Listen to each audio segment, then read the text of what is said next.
Well, hello there and happy Saturday. Welcome to our session.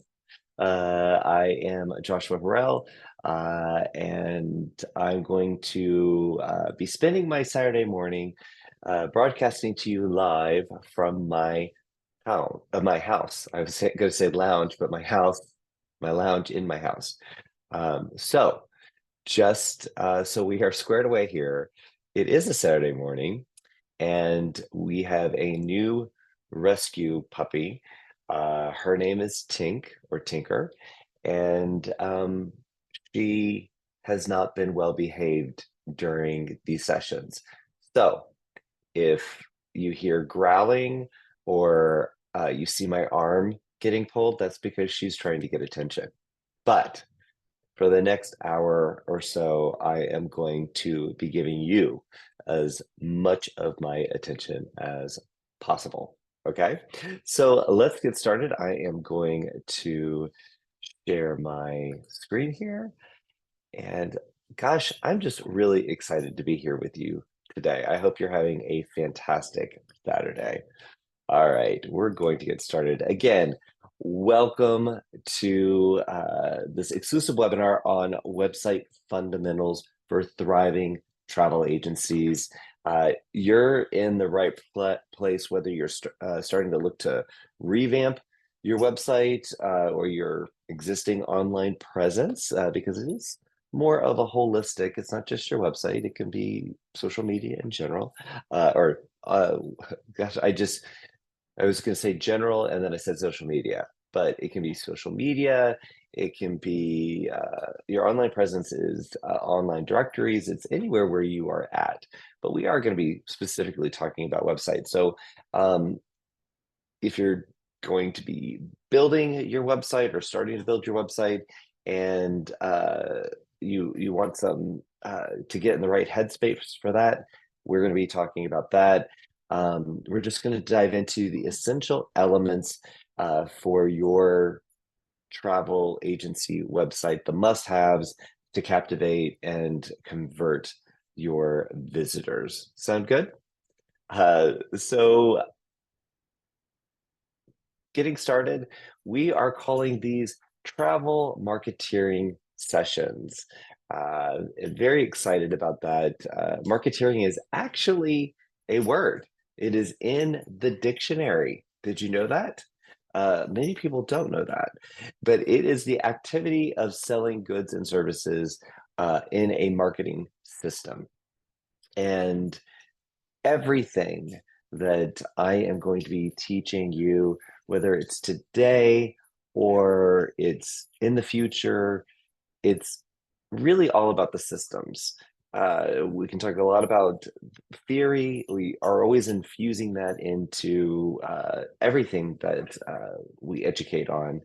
But when it comes down to it, the theory helps with understanding the system and building the system. And when you have a system, it is like a machine. It's something that you can take apart, rearrange. Sometimes you need to tend to different aspects of it. Maybe it needs a little oil or grease on the gears.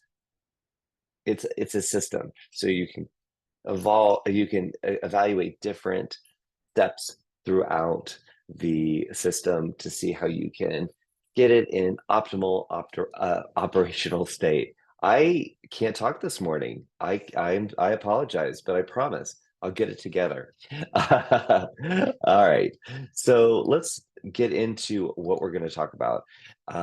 So today's lineup includes website design. We're going to talk a little bit about website design and the elements that you need to have as a part of your design. So I'm not going to design a website. That's going to be another session, or maybe even we do a camp one weekend and we build a website from scratch. I don't know. If you like it, let us know. We're going to talk about discoverability. How does your site get found? We're also going to talk about the user experience. Often UX is how that's abbreviated. So we're going to talk about how someone uses your website. And I will say I'm going to reverse the order a little bit. We're going to talk about user experience, and then we're going to get into discoverability. And then we're going to do content that converts. So some basics around ensuring that your content, anything that you're putting into your website is converting. We're also going to talk a little bit about analytics and how you measure the performance of your website, because that's ultimately, if you didn't have your dashboard when you're driving, you wouldn't know how fast you're going, how slow you're going, if the maintenance light is on, if you're overheating. I'm just saying we need to look at the dashboard in order to see how our marketing system, in particular today, our website, is performing. And then we're going to talk about adaption. How do we take that, or optimization? How do we take that information and turn it into some changes that you can make? So throughout the session, please use the Q&A button down at the very bottom and ask your questions. It's just going to queue it up for me. If I'm on a roll, I'm on a roll. And occasionally I'll take a break and come over and look at what we've got going on. So give me 1 second. I want to make sure that I have all of my, yes. All right, I have a couple of surprise elements. We're going to do some polls in a little bit, but let's tuck in. All right, so we're going to talk about website design. My mouse will catch up. There we go. So here are the essential components of a travel agency website. Now we're going to talk about, I've got a lot of topics to go through, okay? And I do have some things that I'm going to stop sharing the presentation and take you online to show you around some things. But we are going to cover from soup to nuts everything that is truly a fundamental with a website that is high performing, and will be the most effective for your travel agency. Okay, so we're going to be talking a lot. Okay, and I would love it to be a discussion, like I said. So ask your questions as we go along. Use the Q&A down below. All right, we are going to get started with, again, essential components of a travel agency website. So first and foremost is the homepage. The homepage is not a menu item on your the navigation of your website. It is the main page of your website. It's where everyone lands, and from that homepage, think of it as home base or base camp. That's where everybody starts, and then from the homepage, they're going to go elsewhere. And hopefully throughout your homepage, you have put different pieces in there for or calls to action or highlighted content that gets them to go deeper into your website. So the next essential component of your website is the about page. So who are you? Who the heck are you? Very, very important. Now, as an individual, if you are a solopreneur and your website is marketing you, then it's not personal, but it is very much about you. And I strongly encourage you to make it about you and what they are going to get from you. If it is your agency and you have multiple team members that work in your company or work with you, then it is about us. But you need to give some background on you. Then we've got our services page. Now it doesn't have to be called services. These are just the real the top level titles for these sections. So the services page is talking about what service do you provide? And be creative with titling that. But I'm just saying, make sure that you have a website that actually details what services you do provide. And then a blog slash news, it could be promotions, but this part of your website is the ever updating content section. That's not really a great title for a section, so we're just going to call it blog and news. Your other pages, they're going to stay pretty static. You're going to update them over time, but the blog and the blog section of your website is going to be updated with new content all the time. And Google loves new content on your site. Then we have a contact page. So how do they get in touch with you? Okay. So these are the five components of your website, or they're the essential components. You can have loads of other pages on your website, but these are the main ones. All right. So let's talk about your homepage for a little bit. You want to craft a welcoming entrance that, I mean, the moment you land on any website, so forget your travel agency website. Let's just talk about any website that you go to today. All right.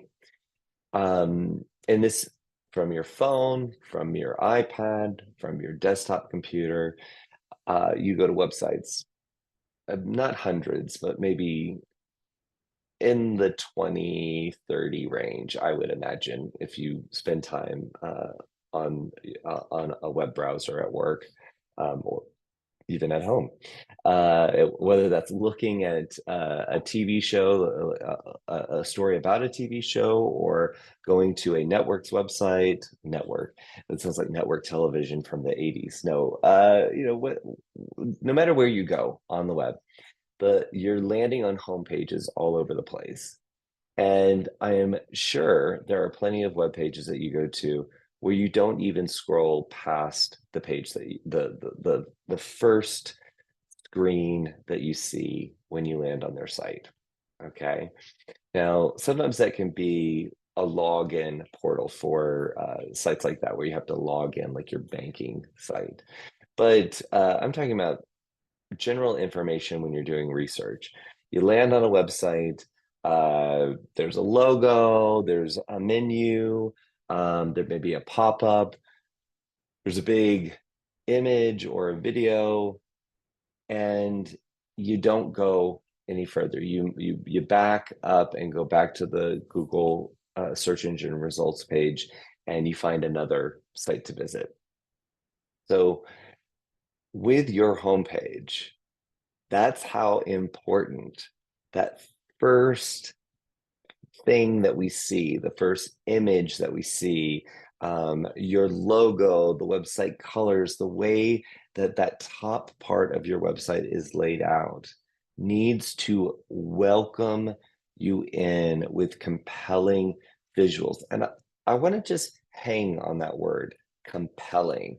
I am compelled to scroll forward. Now, that seems like a tall order, doesn't it? Uh, yeah, it is. Okay. So you've got to think about an image or a video. Videos are good to have on loop. A lot of website providers offer you the ability to have a hero video, and you can put it on loop. No sound, just having images, text flying up. They're good, and they definitely signal a modern website. However, anytime you have a video, you also have to couple it with a static image. And that's on every platform, because not all devices will run a video automatically, or screen sizes. So inevitably, even if you have a video, you need to have a great image, or a great graphic.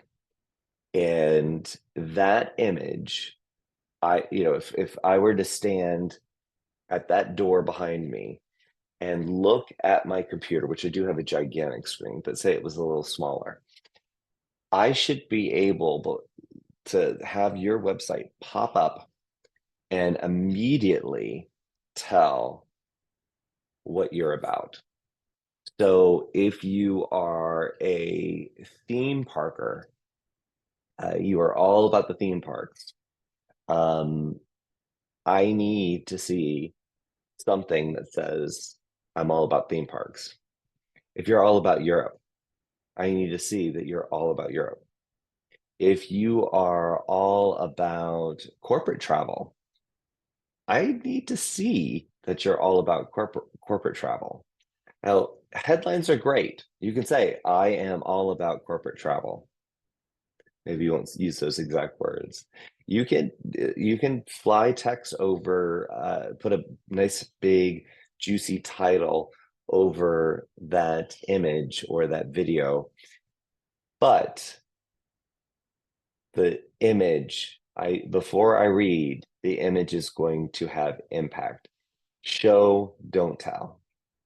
And you want to make sure that you're choosing graphics that match graphics or photos that match what you sell, what you do. Because if you do, then even from that door, say somebody is on the computer, I'm on the computer, and I walk in the door, I can tell what you're doing, what website you, not necessarily, I might not know the brand, but I know that you are looking at a website that's all about river cruising with families.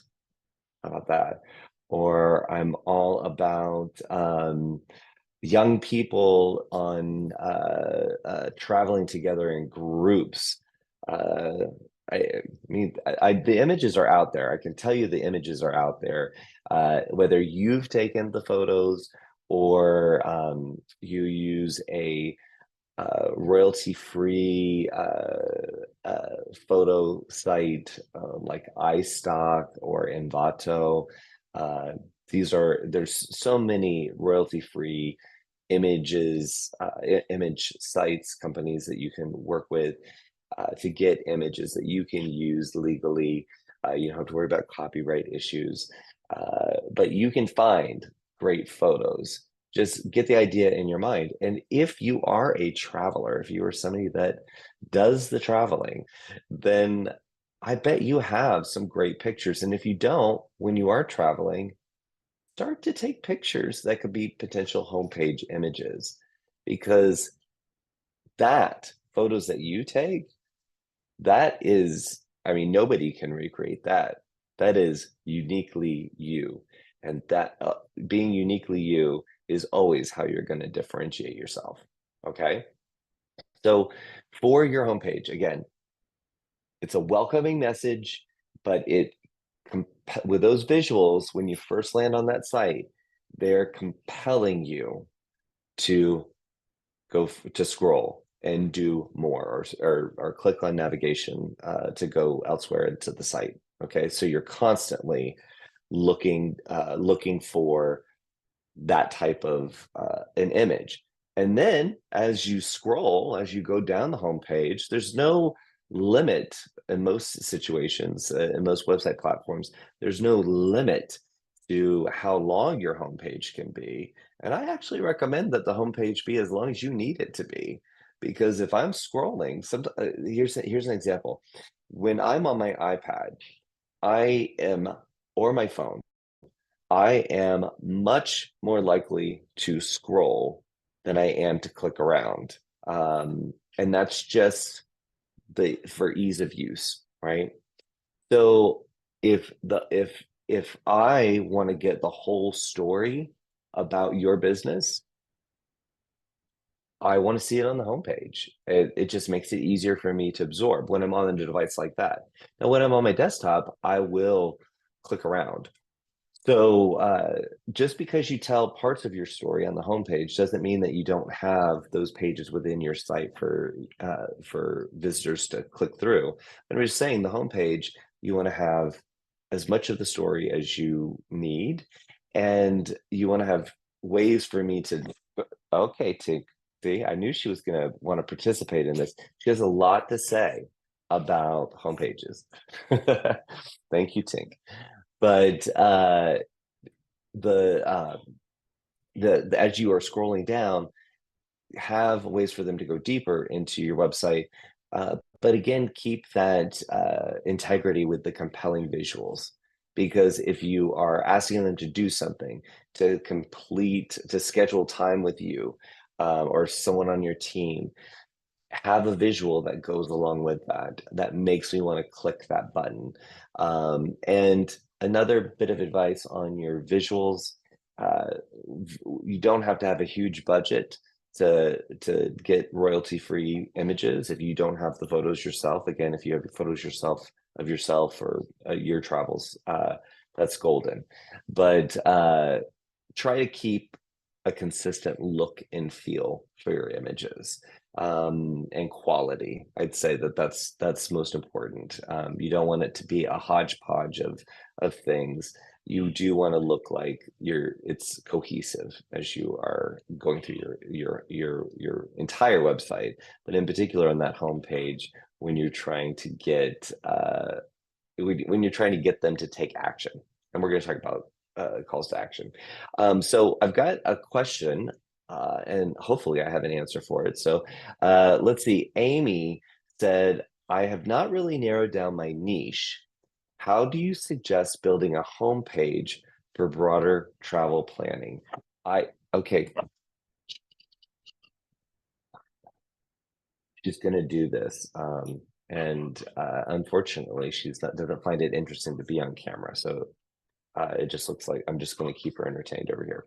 So, Amy, to answer your question, well, and for anyone else that's watching, if you have not narrowed down your niche, so if you're not familiar with niches, that's your speciality, right? So in order to, they say the riches are in the niches, although I pronounce it niche. So the riches is in the niches. The riches are in the niches. So it is very hard for you to market uh, a general travel planning story. Very, very hard. You it requires you to have a lot of native content on your site that's about a broad variety of of travel. And if you are paying for ads to drive traffic to your site, it's very hard to get a return on investment with a broad travel planning story. However, Amy, I'm really glad that you asked the question, because if you're in that stage where you have not selected a niche, you're not a theme parker, you're not a European traveler, you know what I mean? You haven't uh, narrowed down to select your niche. You That should not prevent you from having a beautiful website and one that is your number one salesperson. So if you are in that stage, don't wait. Make sure you do have your website up. But the advice that I would have for you in terms of um, creating a website that's more broad is you need to sell yourself or your team. You need to go really heavy into what's in it for me is the big requirement for all marketing messages when you're speaking to your customers, making sure that you are explaining what's in it for them, right? So what's in it for them when you are creating a website for more of a broader audience about travel planning You need to talk about your expertise.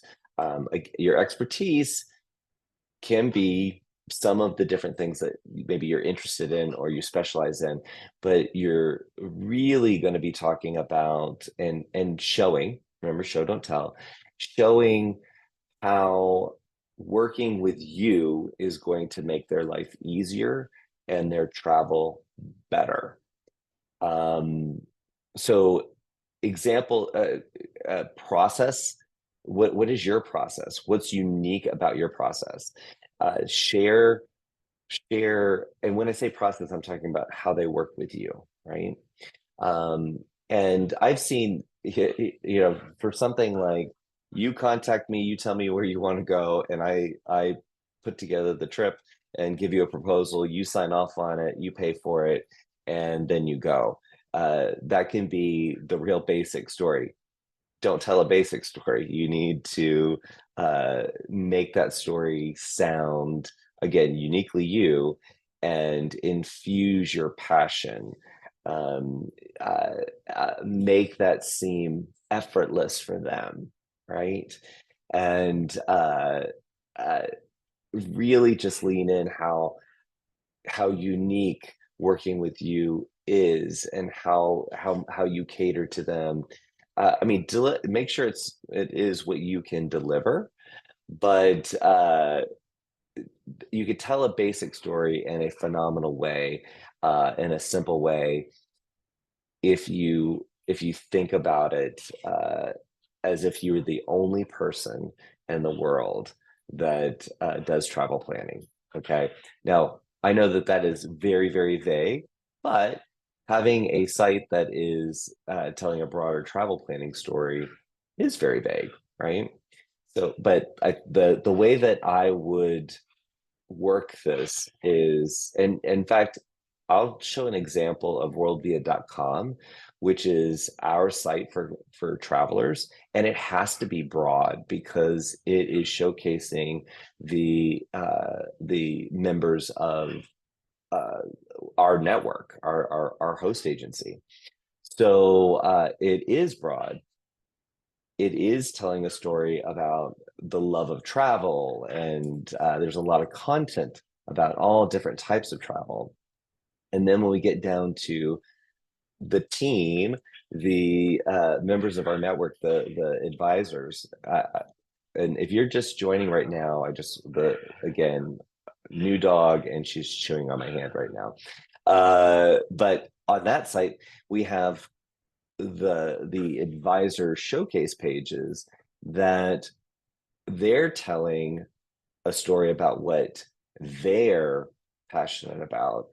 So in aggregate, the site is telling a broad travel planning story, and then each of the advisors on that site then start to drill down a little bit. What you can do, I don't know about your business, Amy, but what you can do is have pages within the site that are the general buckets: European travel, cruising, river cruising, even maybe you do some business travel. You can have some pages that speak to those different components of travel, or different categories of travel, and until you narrow down. Now, I imagine you probably have an idea of what you want to sell. So you probably are not telling a story as broad as leisure to corporate, but you might be. So I hope that was helpful. But again, if you have questions, please add it. So add it down below. Okay, man, the questions are coming in. So hold on a second. And Tink, we don't need your help here. Morgan said, is it hard to change your niche? Like if I pick one, then find out it's not exactly what I want. Okay, Tink had an answer for you there. So Morgan, it wow. For website fundamentals, I the niche selection process is a whole other session. But I'm really glad that you guys went there because hey, we're talking about the homepage right now, and being able to signal what you sell from your homepage is pretty important. So Morgan, it is not hard to change your niche. Think about that for a minute. It is not hard to change your niche. Now, saying that, I there's some caveats. So if you have a lot of clients and you have been known for Disney, okay, I always use Disney because it's a niche, it's a very unique niche within itself. So I always gravitate towards that one. But when you think Disney focused agent, as a Disney specialist, okay, Tink, stop. Uh, it's a very specific image in your mind. So if you have been in business for years and you have tens of hundreds of clients, right, that regular clients, for you to all of a sudden become a corporate travel agency, that's a bit of a shift. But if you go from something like cruising in the Caribbean and all inclusive in Mexico, in Mexico, to luxury cruising the world, it's a change, but it is doable. And I would suggest you you make edits. In particular, let's talk about the homepage. You make changes to the homepage that start to gradually shift the focus. So your existing customers or people within your database who you market to, they converted based on whatever marketing or interaction they had with you at a given time. So if you are to change your website, that's not really going to impact them. You know, your email newsletters and communications like that, that's something to factor in. But your website is about your future clients. So making a change in your niche really starts there. So on the homepage, start to switch things over. Like I said, if you have a couple clearly in the Caribbean, uh, how they got there maybe doesn't necessarily. I'm just mainly thinking of that main image on your homepage. You got a couple in the Caribbean, maybe that's who you've been catering to, and now you're going luxury. Um, just change that image to, it could be a couple still in tropical destination, but what are they doing in that destination? How are they dressed? Maybe the your initial business, uh it was they're playing splashy in the ocean, and you know, or maybe it's even a family playing splashy in the ocean. And then making that shift to luxury is a couple having dinner on the beach with candles or string lights, you know, something that elevates still a tropical experience, but now it's signaling a little more sophistication. So you know, that would be some changes that you can make and start to signal the switch in your niche. But don't overcomplicate it. Your website is about, it's your number one salesperson, so it's fishing for the new clients. So whatever story you want to tell them when you're making a switch, go ahead and do it. It's not going to impact your existing customers. That's going to be more your email communications, your social media. That's a little further down the line. So I hope that helps. Like I said, it isn't hard, but to go from Disney to corporate travel agent, that's not an evolution, that's a revolution. So that would be harder, but not insurmountable. Okay, so I hope that helped, Morgan. And Diana just has a comment. And Diana, I appreciate you being here. She said, I feel like I'm in the same situation as Amy. Thanks for the info and hosting this morning. So, guys, I'm just going to grab her because I want you guys to know that I'm not pretending. So, come on, Tink. This is Tink, and she is being awful right now. Tink, look this way. Look this way. Hey, all right. You gonna be a good girl? Okay. All right. So we're gonna move on. Nope. Stop. She is not happy. All right. Let's talk a little bit about. You're gonna make me have to go to my office to do this now. So your about page. So tell your unique story and showcase your team if you have a team.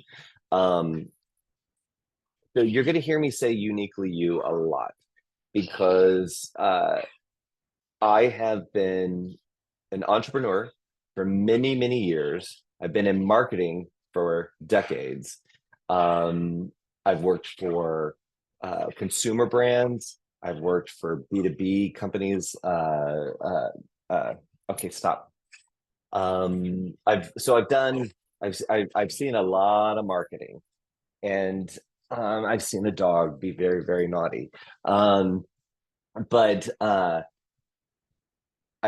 like to talk about uniquely you because and when I started my first businesses, I was a solopreneur, but I was so focused on having a company and presenting my company that what I ended up doing was creating an image of a corporation for a fun cosmetic brand, okay, that had no heart and no connection. It took many misfires for me to figure out that if you don't put the heart in your brand, um, it's not alive. And you can't fall in love with a brand that isn't alive. Uh, I'm going to get a little preachy about this. So again, those businesses I started, I removed the human. Stop, stop. I removed the human from the brand, and I couldn't get traction. I couldn't get customers. Or it was very slow for me to get customers. But if I were to meet somebody and this is mainly online, because all of those business were, I mean, and now today, you really do attract the majority of your customers from online sources. But I, it was just if I met you in person, I could win you over because I was obviously doing something I was passionate about, but because I was trying to pretend or give this facade of this major corporation, you just couldn't connect with it. So if you are a solopreneur, infuse yourself and tell your story and why you're passionate about it. She is really being bad. So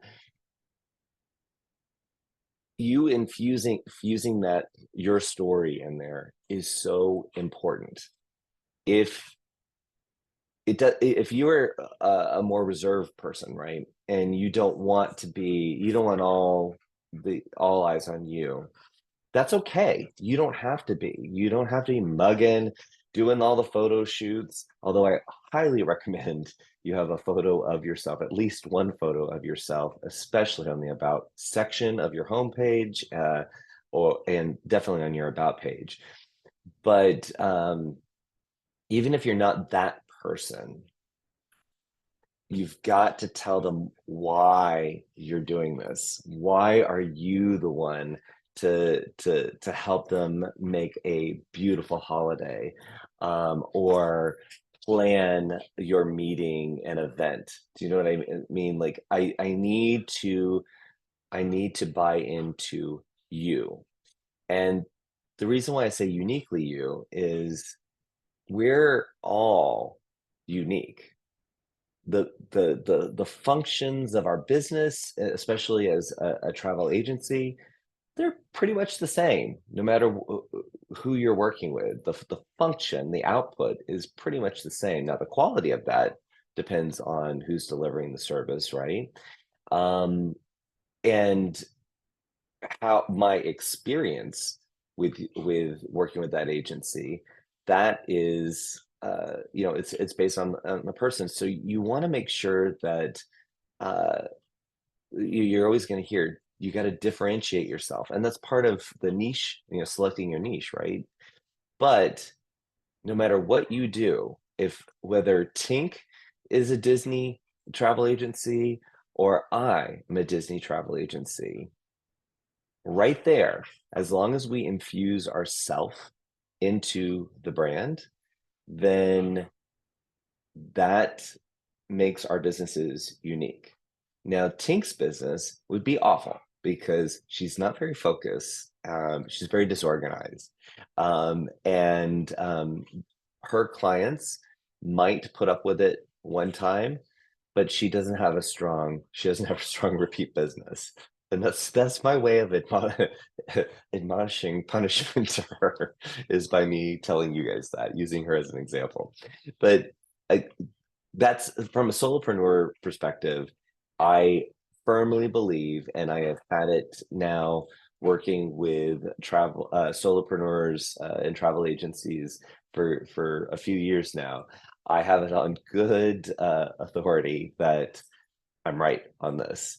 That any business that it was kind of floundering a little bit in terms of getting traction, the moment they started telling a personal story about themselves and what they bring to the table and why they love travel, even getting down to the first person, when writing in the first person for their website copy, that's that has been a pivotal shift in their business. Now, if you are a company, say you have 20 agents, 5 agents, 3 agents, who work with you, that think about it the same way.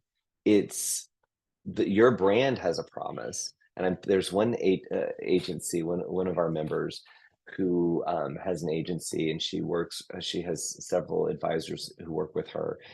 Uh, and they all have different specialities, right? And they all have different personalities too. So what I love about what she's done is she's set the tone from a brand perspective. She's made sure that the brand, it looks sharp and is top notch quality. I mean, it definitely signals that. And she trains her team to deliver uh, their services in the same way that she has always done. Okay. So the service delivery there's some quality assurance around that. But every single one of those team members has a different personality, and she chooses her team based on the synergy that she wants to create. So the same way you're telling a unique story about you, if you're a solopreneur in your agency, you can do the same thing with your team. You just get to do it with even more colors. You get to get the whole Crayola box out and craft a different picture. But oh, just remember, all of those people bring the she is really getting me. Uh, all of those people add to this sauce, right? And it's a perfectly balanced sauce. So tell a unique story about the team, about the whole team. You don't have to, if maybe it's not appropriate in your business to talk about Angie, talk about Tyrena, talk about Ferris, all the different people on your team. Maybe you don't need to, maybe you don't, that's not appropriate in your business. So I can't call the shots on what you feel comfortable with. But talking about our team has over 100 years of experience in travel. I'm just riffing here, and uh, our common through line is that we love we love Australia. Maybe Australia is your focus. So much so that together we've been 75 times or something like that. I don't know. But if I was looking for a trip to Australia, doesn't that team sound unique? Yeah, I think it does. So like I said, everything that I'm talking about is talking about your online presence. It's talking about all your marketing. But when we get to this about page, whether you call it about or you say meet, I'd like to introduce myself or meet the team or whatever it is, tell that story that is your story. And as long as it's your story, it's unique. That's your differentiator. Okay. So today, if you have a website today, go to your about page. What does it say? If it starts with, don't get me started, I craft um, extraordinary vacations. Okay, that's good. But I have seen that on the other websites I've been to. I've seen something like that. But what I haven't seen is someone say, I'm so glad that you're here. I can't wait to plan your vacation to Australia. It's still crafting an extraordinary experience, but man, got to it and got very personal. So look at your about page. Does it have a photo of you, or does it have just a generic photo of travel? If you have a storefront, um, seeing your storefront is pretty cool. Seeing your storefront with you and some of your team members peeking out the door, much, much better. So think about ways that you can infuse that your true story into your about page, but then that also transcends to all of your marketing. And Diana, I am so glad that you think that Tink is a cute fur baby. Love her, love her, love her, but uh, she joined us just as I started doing my Saturday sessions. So we haven't quite found the right solution here. And she knows I'm talking about her. That's fantastic. All right. All right, so let's talk about your services page. I briefly talked about this. Highlight your travel packages, special deals, your custom services. It doesn't have to be called services. It could be what we do, um, what we can do for you. But at its core, it's your services page. Um, if you are in that spot, uh, that Amy was in about I need more of a broad story right now. You still can talk about if you got multiple types of travel that you sell, you can maybe create here's my what I do is travel consultations, and you can talk a little bit about that, and then you can list out all the different types of consultations that you might do, and that is not just for you but for the visitor to understand uh, what that consultation might include. Why would I want this consultation with you? Maybe it's a free consultation. So you can qualify them, you can give them a little bit of some of your secret sauce, you can give them a little bit of that. But your services page could be more about selling that consultation, because you aren't yet to the point where you've got, here's my couple package for sun and fun, and here's my family package, or it doesn't have to be down to packages. It doesn't have to be like a McDonald's value meal. It doesn't have to be like that. But do you do planning? Do you do weddings? Do you do honeymoons? Do you do girls' getaways? Do you, what do you do? And make it like this is extremely clear. I plan these types of vacations, or I do this type of corporate travel. I am best for, in the corporate travel agency vein. I work with businesses up to 50 employees, and what is it that you do for them, and outline that. Think about it. The about page is the story, and is the setting for this movie. And then the services is when it gets down to what's in the movie, like what happens in the movie. I don't know if that analogy really works, but it felt like it wanted to come out. So this page right here is the one that I find that most travel agencies will edit more frequently as they go along, as their life cycle as an agency goes on. They're going to come back to this, and they're going to fine tune it, because this is the funnel in which they are as they start to get leads from their website. Are they getting the right leads? And the services page, or again, that's just the bucket that we're putting this in. The services page is what helps that customer self-qualify. Do you offer the services that they need? Are you a good fit?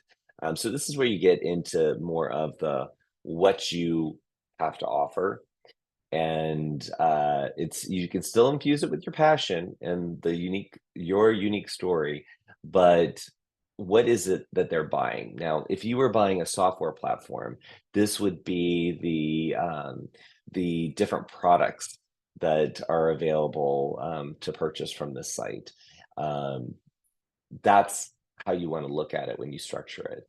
But you don't have to highlight every single thing that you have ever done, or you may ever do in the future. What do you want to sell? That's what you're putting here. Or how do you want to sell it? That's what you want to put here. Okay. So it's not saying that you won't, maybe you don't want to focus in Disney, right? But if one of your existing clients wanted to go to Disney, would you sell that?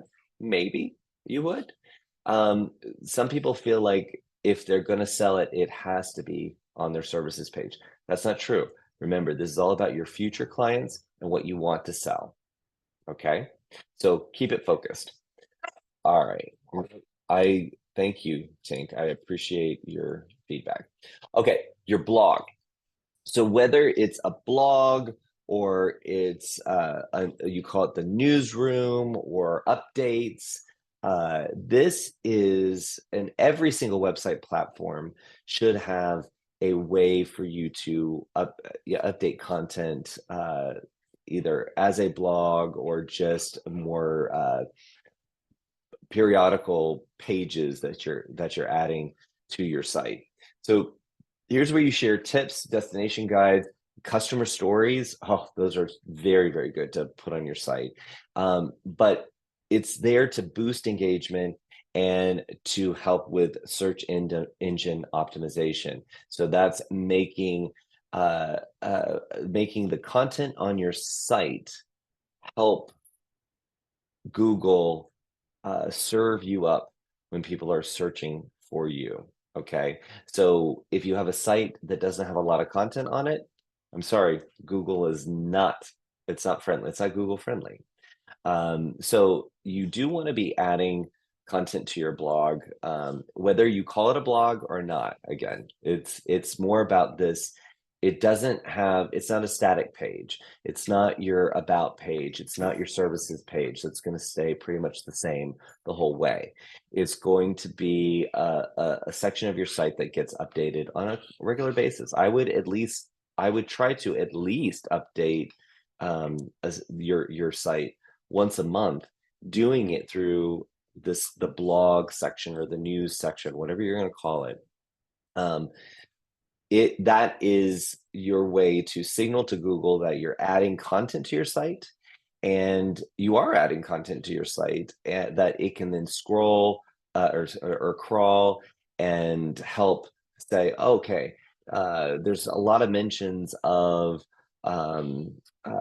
Australia, travel to Australia. This site has a lot of content about travel to Australia. So that will help you in discoverability. And also just better scoring with Google. Google scores your website, in case you didn't know. So a site that doesn't get updated doesn't like it. So you want to have a blog or a section of your site that does not fit within those categories of the about page, the services, or the contact page. And you want to add value. So if you're not a writer, don't worry. There's services that they'll ghost write a blog for you. So you could definitely employ if you get the budget for that. Or I like to use an app called Grammarly that helps me write better. It's not a proofreader, although it catches a few mistakes. But Grammarly will suggest when I'm not being as concise with my writing. It also will it'll help with suggesting better words. Like if you use the word amazing, it'll say, why don't you try excellent or fantastic? So I think it's a great teaching tool, but it also has a generative AI tool. So you can say, write a blog about families with small children traveling to Australia. I don't know why I'm using Australia today, but it'll start to draft something. It'll get you started, and then you go through it and you add you just edit it. You become the editor in chief of your own magazine, and you make it yours. So there's lots of ways to create content. We even with our network, we have a content generator tool, which is very much like the Grammarly tool, but we have built it. So our team of loads of travel experts, they have been teaching it to write in a way that we have found very successful for travel agents and for them to create content. So she is biting my hand so hard right now. So there's tools out there for you if you're not a writer. But if you are a writer, coming up with 800 words on something that you're already passionate about, it's worth the investment. What else are you going to do? Are you going to wait for the phone to ring? Are you going to wait for leads to come in? Start writing. And those blogs can turn into broadcast emails that you send out. They can be broken up into social posts that then maybe you create some cute graphics with photos that you've taken or photos that you were able to use. Um, so you've got options um, to expand this one exercise of creating content. You've got this you can just expand your content empire just by creating one blog, right? One blog can generate a ton of content for you, okay, and help you with your marketing efforts and increase your discoverability. So make sure you are updating your site on a regular basis, and the best way to do that is through a blog platform, okay? And the blog platform is, or a blogging platform is built into almost every website platform out there because it's not just, I mean, it's necessary. It's not just a good idea. It's necessary. All right. So make sure you're writing. Let's see here. We're going to go on to the next page. Okay. Contact page. If you do not have a contact page, what is your website for? So sometimes the contact page sometimes the contact page is a standalone page. Most of the time it's a standalone page.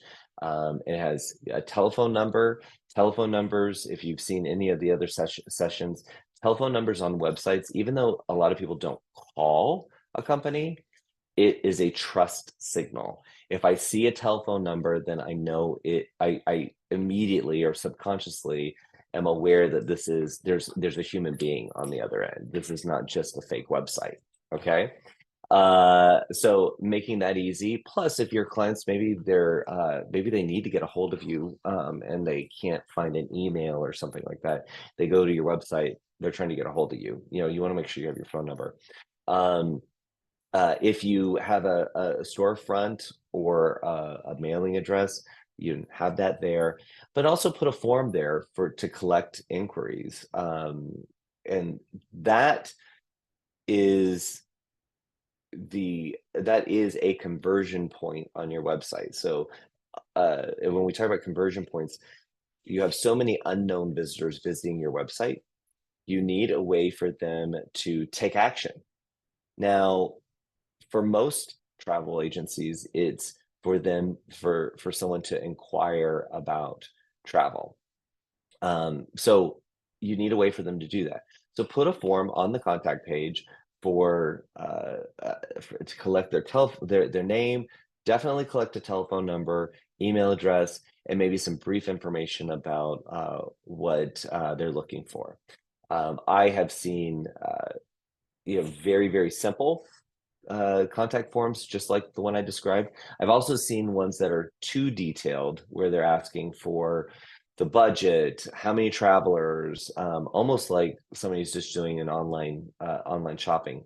And I understand why the agency is doing that, but for a contact page, it's a little more than they need to do. Now, if someone is wanting to submit an inquiry about a meeting that they're putting together, there's some details that are very, very helpful for you to have before you talk to the person.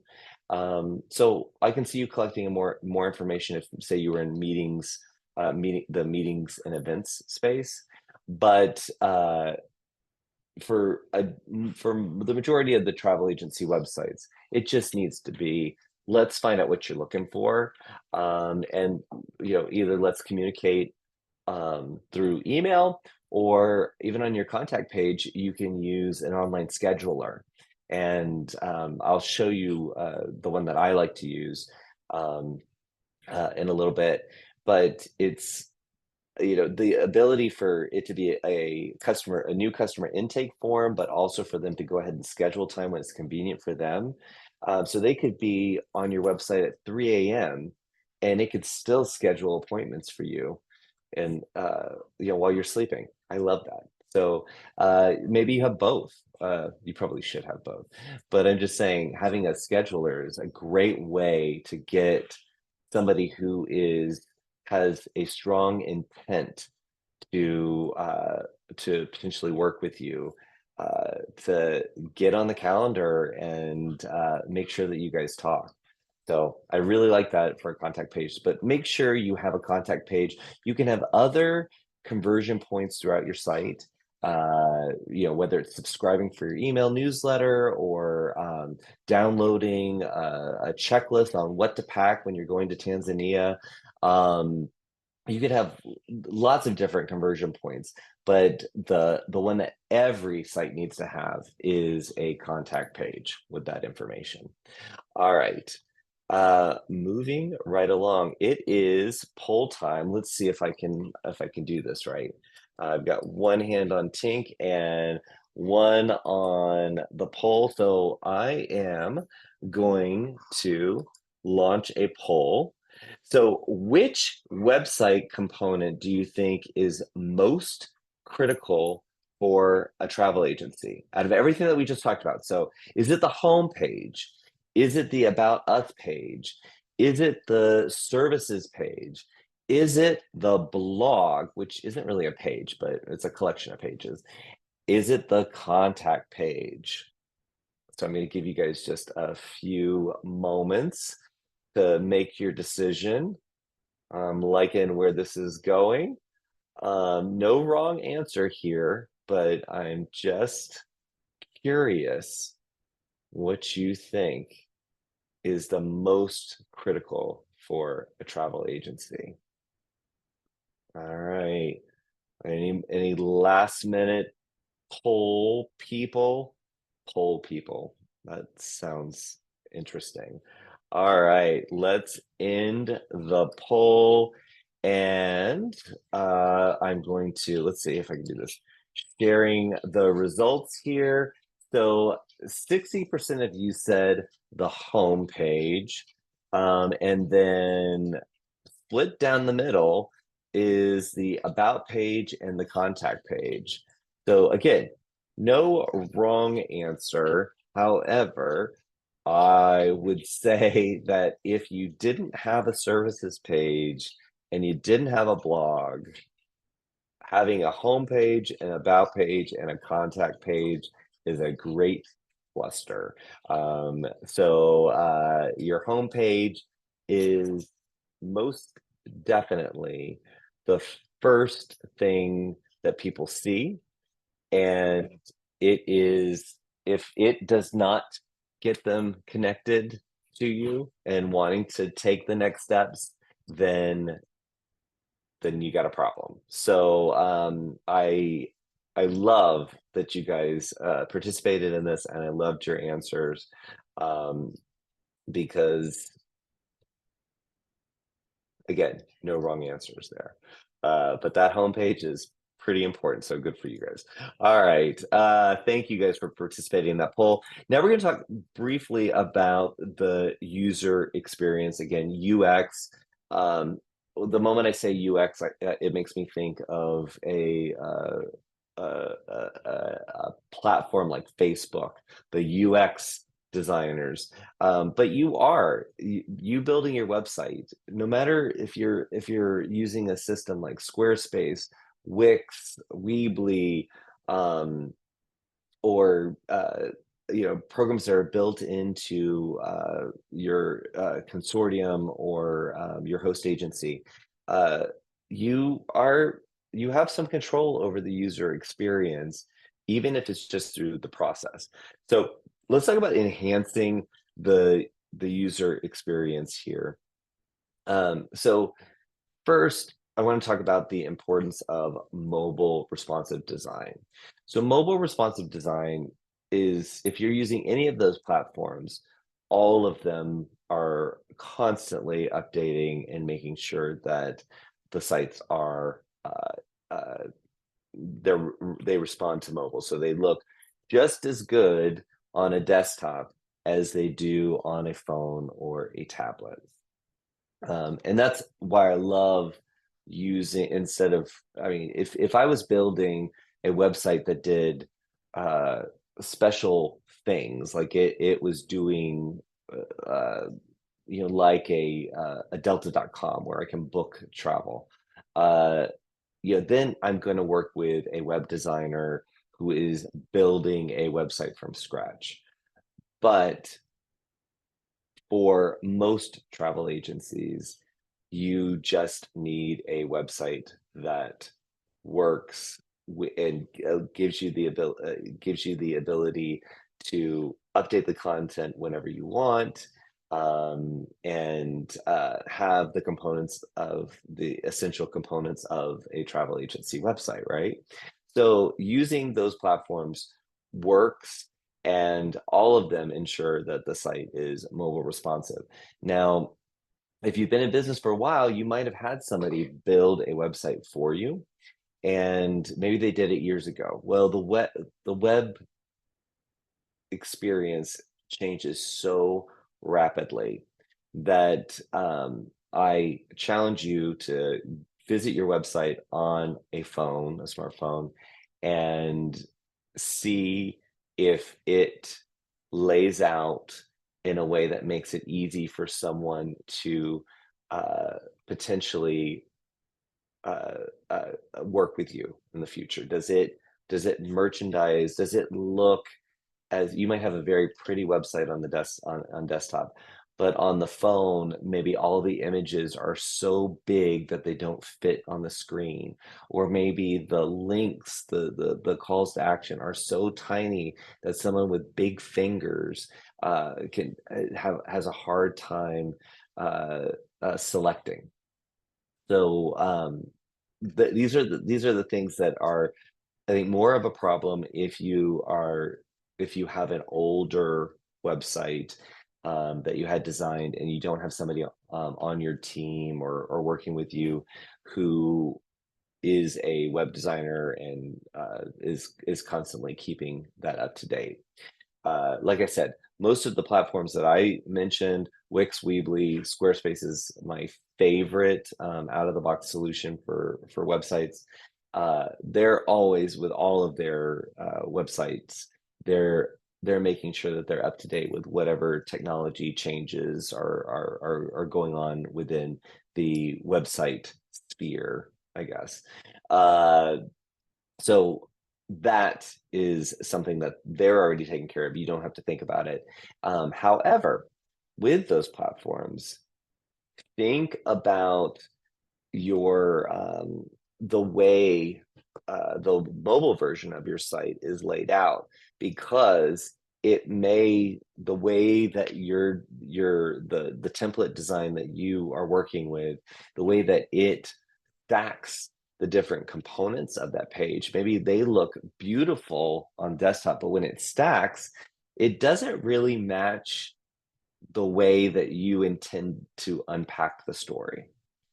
So even if you're using one of those platforms, design your site, go make sure you go to your site on your phone, and I'm sure it all fits on a phone, but scroll through it and pretend you are a visitor to your site.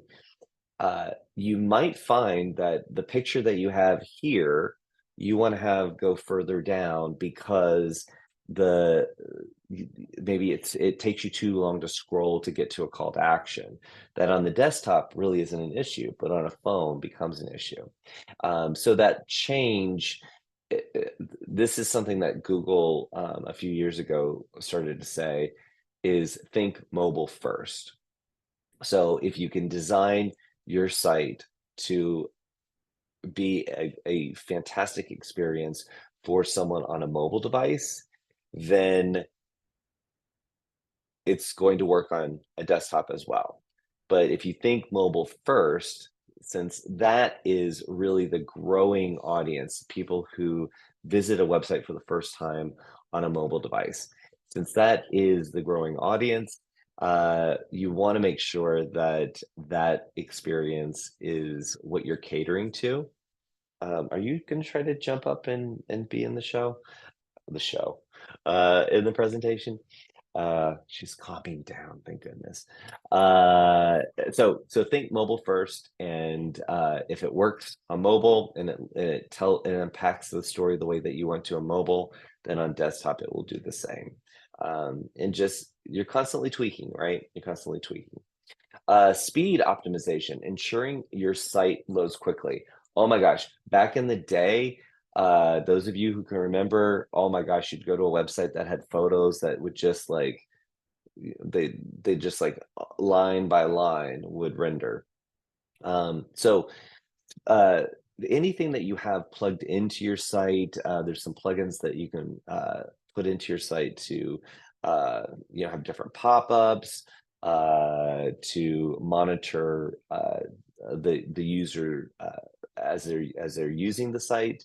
Um, Anything that you add to your site that has to any scripts that you add to your site, they can potentially slow your site down.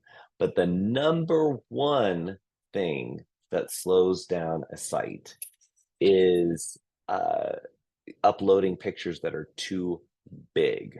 I'm not talking about I'm not talking about in terms of width and height. I'm talking about the resolution. So if possible, you want around a 72 DPI, which only means something to you if you are familiar with images and image graphic sizing. But it's more of that web-based photo, not a print base, which is like 300 DPI. That's the real crisp images that you see in magazines. Those are 300 DPI. So 72 DPI, you want to try to keep it around or at 100 KB. That's the file size. So if it's in megabytes, you've got an image that's far too big for your website. So resize that. Most computers come with photo editors that will help you reduce the size, the quality. Even Canva, if you bring in a high res image, you can save that as a smaller image. So there's a couple of options out there to help ensure that you have images that are not too big. And if they're not too big, then it doesn't take the site a long time to load. And that ensures that when someone opens up your website, whether it's on a phone, tablet, or their computer, it's immediate. So if I'm selling that couple on the beach in a luxurious situation, it's immediately populating, and then that's exactly what I'm looking for. I'm a couple that wants to be on the beach doing that luxuriating. So now I'm going to scroll on. If it takes too long for the site to load, and we've all been there, we've been at a restaurant, we're looking up something, and we've clicked on the search engine result page for the result that we think matches what we're looking for. It just takes that web page too long to load, and then you just get bored and you're out. So that is a part of the user experience. And you also want to make sure that you have easy navigation. So I'm going to give you a few tips for easy navigation. Don't make it too complicated. At your very top, so the navigation is the menu either at the top or on the side, depending on the design of your website. That those are the different pages, or the way I like to look at it. The way I like to look at it is you're gonna have loads of pages on your website, but the pages that you have in the top navigation, think about them as the meta, the top of the page, or top of the sections of your website. Okay. And don't do more than 5. If you do more than 5, that gets far too complicated. Make sure it's short and sweet. And that's exactly why I gave you the essential components of a website the way I did, because that's the order in which I would like to see everybody's top navigation. So about, or us, learn about us, services, get into the blog or news, and then the contact, and have space for maybe a button to submit an inquiry, as a separate call to action. So the contact one can just be, hey, I want to get a telephone number, or I'm mildly interested. But having a button that says submit an inquiry is a stronger call to action there. So having those 4 links, and then having the stronger call to action, or maybe it's even just subscribe to get my emails, my deal emails. Maybe you do regular deal emails. Having a call to action up in that top navigation is good, but don't have more than that. And the reason why I put it in the order that I did, homepage, which doesn't need its own link. Everyone knows to just click on the logo in the top left. It's going to take you back to the homepage, or they'll hit back until they get to the homepage. You don't really need a menu item for the homepage. Although you can, it's not bad. It's just anything that's taking up space is taking up space. About, services, blog, contact. Those are the ones that I would have on the top of every single website. And even though they don't have to be called that, but those are the big sections of your site, or the most important sections of your website. So have those at the top. That makes it easy to navigate, but that doesn't mean that those are the only pages that you have. You might have some really great pages or content pages that you want to highlight. Maybe have those in the bottom navigation, or after you get on the about page, have a button. What's the next page that you think they should go to? Probably services. So I'd have them go to services, but you could also have links to other things. You could have links to scheduling that call. You can have links to download the packing tips for Tanzania. You can have loads of pages on your site that are not in the top navigation. Okay, so again, the easy navigation is keep it short and sweet, but make sure, even if you don't title them about, services, blog, contact, make sure that those are the ones that are there. Now, you can use drop-down menus, and even if I get to worldvia.com, I'll show you we use drop-down menus, because there's a lot of content that we want to get you to, especially when we're talking about destinations. But most travel agencies don't need to use drop-down menus in their website. They can have those links to those other pages within those main pages that they've created. Because if you think mobile first, if it's a drop-down menu, then when I have the little, it's called a little hamburger, the little 3 lines that most menus become when they go to the mobile version of the site. You click on the hamburger and it drops down and shows you the 4 or 5 menu items. If I have drop-down menus underneath each one of those, then it's another layer. And you've been to websites like that, where it's like, click on that menu item, and then another drop down, another column shows up, and it just covers up your phone and you can't see the site anymore. It's just not, it can be simpler, and it can be more about you controlling the way the story unfolds versus giving them so many choices. I used to work in a retail shop, and during the holidays, it was reinforced in our minds that human beings can't take more than 3 choices. That's why on a lot of sites where there's a couple of different plans, it's good, better, best, 3 choices, right? So if someone said, I'm looking for a present for my wife, and you showed them 6 things, they'd get overwhelmed and move on and go to another store. But if you said, well, here is what I think is the ultimate thing, and then here's this, they could make a choice. Three is a powerful number. So make it easy. And enhancing the experience, the user experience, calls to action, those CTAs, encouraging users to take the next step.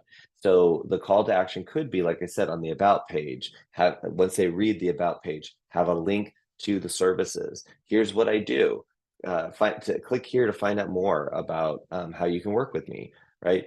That's a call to action, as well as a submit an inquiry for your next holiday, or schedule a consultation call. Those are all CTAs, and they're all kind of different levels of intent or urgency. The sense of urgency. So think about, if you create a page, what's the next page you want them to go to? Okay. All right. Again, if you guys have any questions, drop them in the chat here. All right. Discoverability. So this is boosting your website's your visibility, helping unknown people who you'd never even imagined would come to your site. How do you get them there? So I get them to discover your site. Okay, now she's chewing on a door. This is having a puppy. All right. The SEO basics, the search engine optimization basics for travel agencies. So I think many of us have, even if you're new to having a travel agency, or you're just getting started on your journey, we've all heard about optimizing your site for, we just talked about it for images, but and optimizing it for, when your page comes up. If I was standing at the door, can I look at the site and tell that you sell this thing?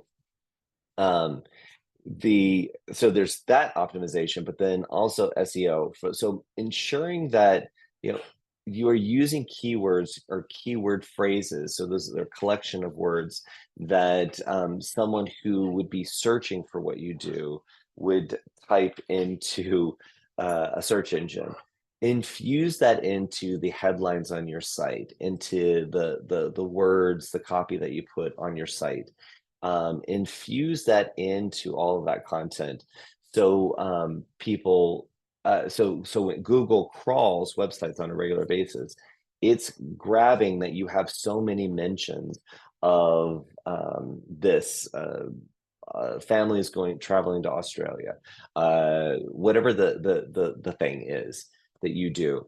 Make sure Google is counting how many times that's there, and then it's also looking at when people search and it presents your site as an option. Do they stay on your site? That is something that is a part of how they'll decide whether you should be more discoverable. So you want to make sure that you are infusing that content. You're making sure that you have pages that are built around what people would be searching for, the people who are looking to your desired clients, right? So you want to make sure that that's there, but then also your meta descriptions, those are within all of those platforms that I mentioned, website platforms. Most of them, either they do it automatically for you based on the content that you put into the site, or you have the ability to put in the description, the meta description, what that page is about. So it's like a little mini billboard about what this page is about. So the meta description is when you go to Google and you see the big title, the big title is the meta title. And in most website platforms, you have the ability to control what that says. So make sure it looks good. It signals what that page is about, and doesn't get truncated. When you've been to those websites or when you search for things and you see that there's more to that title than there, but it's been truncated. Um, Make sure that you signal what that page is about. It's not just the company name. Learn more if it's the about page. Learn more about Joshua's travel agency. Something like that for the title, and then maybe you have a few lines of your bio or your about us page in that meta description. That's the little billboard. That's a way for you to control your discoverability. So infusing content that matches up with what you are, what your website is all about, and using that blog feature to continue to expand on those topics. And you don't have to write about it one time. Whatever your topic is, find many different ways to write about it so you can expand your footprint on the web. And inevitably, that's going to help Google uh, increase your discoverability. So leveraging social media to drive traffic to your website. Everybody talks about social media marketing. You don't have to be a social media guru to use social media. Every time there's a promotion around a supplier that you work with, or maybe you've got a group sailing that you've put together, you want to, social media to me is a weekly exercise. You can use the Meta business platform. Okay, stop chewing on the boxes. To schedule your posts for the week, and maybe do some promotional posts, maybe highlight a blog that you've written maybe a couple of years ago. Just because you wrote it a couple of years ago doesn't mean that all your new audience has seen it. Make sure that you're using these third-party platforms to amplify your message and get people to your site. Because ultimately, when you point them to your site, then it's up to you, and through crafting the content and making it easy for them to navigate and all the calls to action, that's the environment that you can control. Social media is you're leveraging someone else's platform and their audience to get them to come to your site, but don't ignore it. It's very easy, and it's often the social platforms are indexable, meaning that they're a part of Google's algorithm, and again, serving you up and increasing your discoverability. And oops, I didn't mean to do that. The Using customer reviews and testimonials on your site, as well as on places like Google and Facebook. You want to make sure that you are uh, uh, uh, giving that social proof that you are a great travel agency, that you are that people have a great experience with you, and it's not just you telling people that they'll have a great experience with you.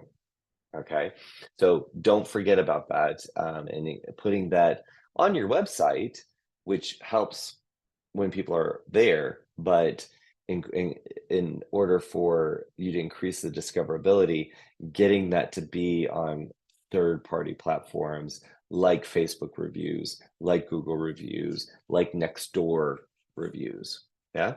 Okay. Um, all right. Content that converts. So I know that we are at time for today's presentation. So I didn't realize that we were going to have so much fun talking about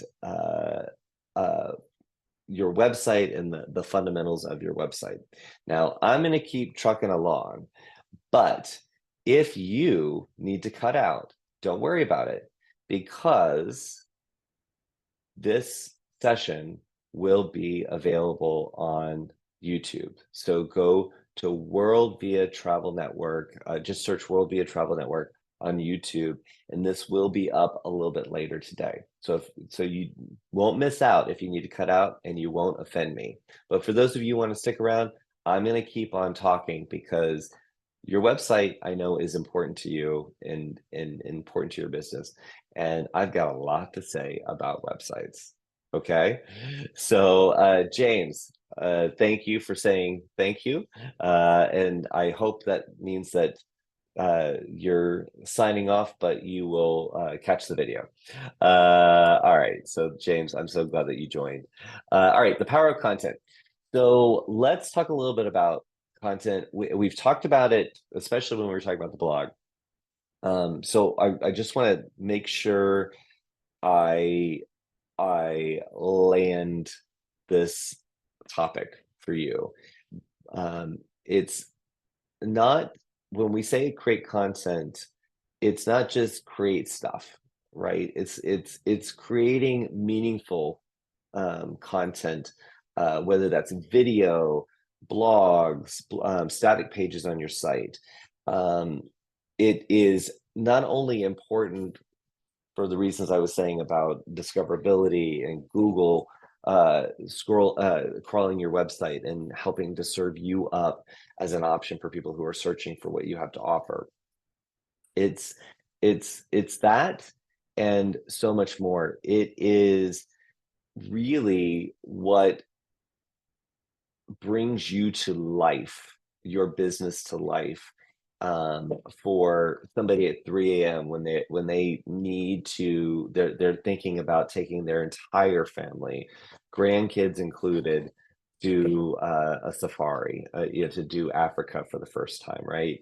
Because whenever somebody gets an inclination, you want to be there. But content brings it to life.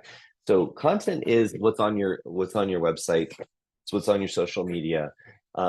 It's that it's the things that they can consume. The users can consume. But like I said, it is bringing you to life. And too often people build a travel agency site and they just have the basics, right? They have those essential items that I was talking about, but they don't heed my advice on the blog. So they're not creating regular content to keep the site fresh, um, or even to leverage that content and use it in multiple channels like social media, email newsletters, things like that. Um, the thing that I get frustrated with is the person who does not have a big book of business and they're waiting for someone to call or someone to have to meet with someone so they can share all this passion, tips, things that really highlight their expertise. They're waiting for someone to to call, um, instead of creating that content to go and attract those people in. So if you're sitting at your desk in your home office or in your office, and you have all these you've got this great experience, write it down, write a blog, write a letter to your future customers, that helps you form a blog, or do this, make a video, schedule a webinar. Um, there is, if you are waiting to get customers, create the content to attract the customers you want. And that is something actionable. That is something that you can do um, at any time of the day. It does not have to be during daytime, working hours. It doesn't have, it can be whenever you have the time to do it, but do it, because that is the only way that you can bring your company, your brand to life, by creating content that unknown users can consume and then become a part of your audience, whether they become a part of your email newsletters or your social media audience. um, all of that content serves to uh, bring to market your business in the online space. So it's important. Content is important. Now, the quality is important too. So just banging out a bunch of articles on Australia. And there's not, maybe it's saying the same thing over and over again, just a different way and maybe a different photo. Um, that's not quality. Quality is, if I'm going to write this piece, I'm going to make this piece, and I say this piece, could be again a video, a blog, social post. I'm going to make this piece the best it can be right now. And then I'm going to package it up, I'm going to publish it, and it's going to be a part of my site, my online presence. And then I'm going to create another piece of content, and I'm going to make that the best it can be. I mean, we all grow as every day, every hour goes on, right? So what I wrote last year versus what I write this year, there's changes. There's things that I know. I can become a better communicator. I Through talking to people, I can figure out what words I should be using and what words I should avoid. So that is a very real thing. But if I approach each piece of content that I create as making it the best that I can do, I can make, that is going to ultimately serve me well. Now, creating content is not, I publish a blog post and I have only 12 people on my email list. It is not going to be an overnight success. This is something like an annuity. It's going to pay over time. And I have seen it over and over again where someone has not really put a lot of time in creating content and quality content. They make the decision to do it. I normally tell everyone, give it 6 months and you'll start to see movement. You'll start to see inquiries. You'll start to get more traffic to your website, because over the years I've seen that it seems to be around 6 months is when things take hold. So imagine that you spend all this time creating blogs and videos and you don't have the audience, you don't see any payoff. You really have to be committed to it. um, but I can almost guarantee you that that's the cycle. It just takes a little time. So don't do 3 blogs and then give up on it because you feel like it's not working. Uh, Give it enough time for it to take hold, and I guarantee you're going to see the benefits. Okay. But it does need to be quality or you're not going to get them converting. And I mean, this last bullet here is uh, what I've been saying is you're telling stories, you're building your brand, um, uh, you're you're pulling back the curtain and showing what's behind the curtain by exposing your brand to the world. Now, again, if you're a solopreneur, if you like the way that I communicate in video, if you like the way I communicate in blogs, then chances are you're going to like working with me, right? Um, because that's going to be how I'm going to communicate with you, right? It's a way for you to show, not tell, what working with you is like. So this content creation is really doing all the brand work that I think some people think that just having a website is going to do for you, or just paying Facebook for ads is going to do for you. No, you have to do for you. You have to take control and you have to tell your stories.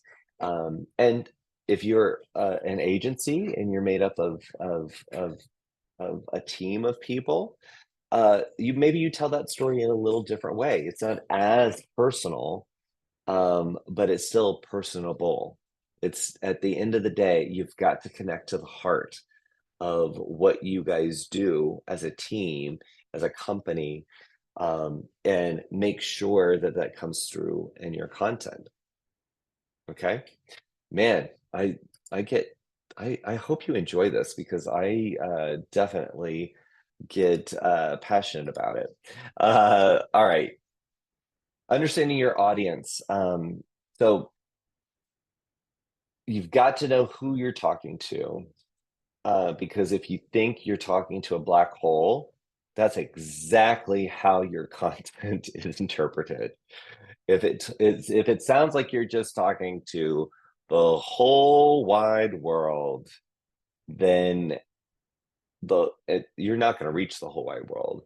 But you're not speaking to me, and I'm the one that's going to buy from you.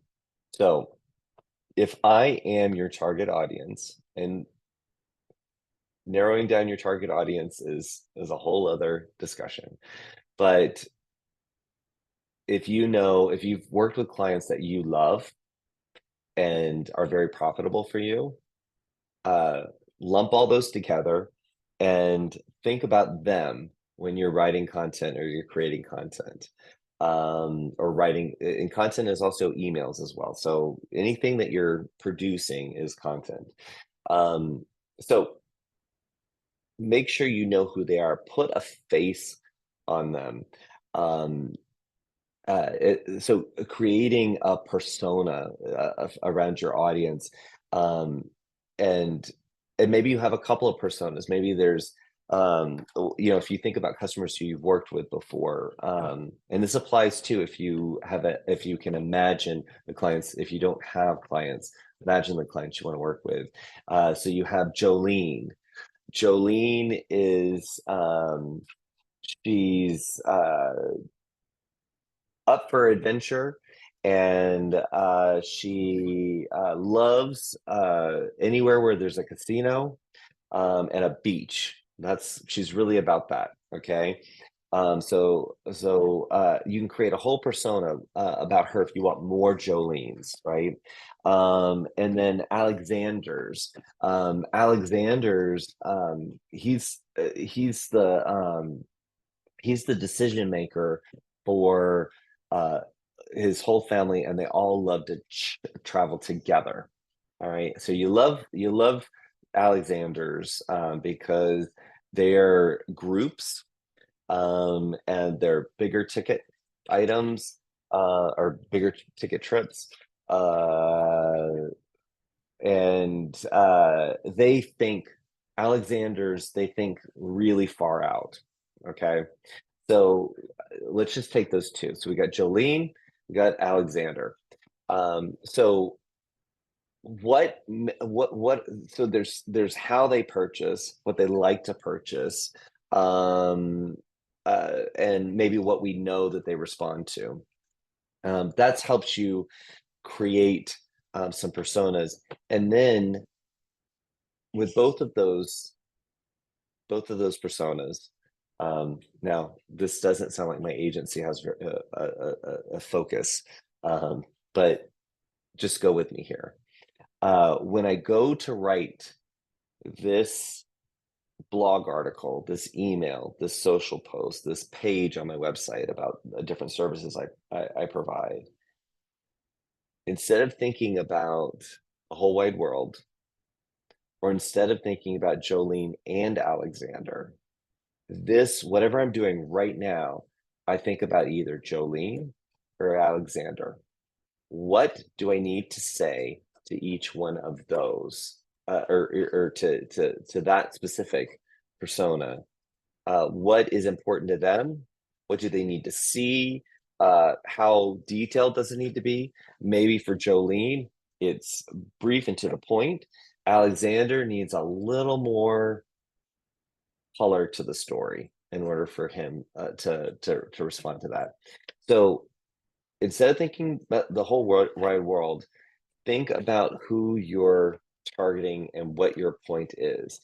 make that your GPS statement. You could even write, if you're doing this in a notebook, or you're typing this up in a Word document to get you started. Write GPS at the top, and then either Jolene or Alexander, and what your point is. She is tearing this box apart.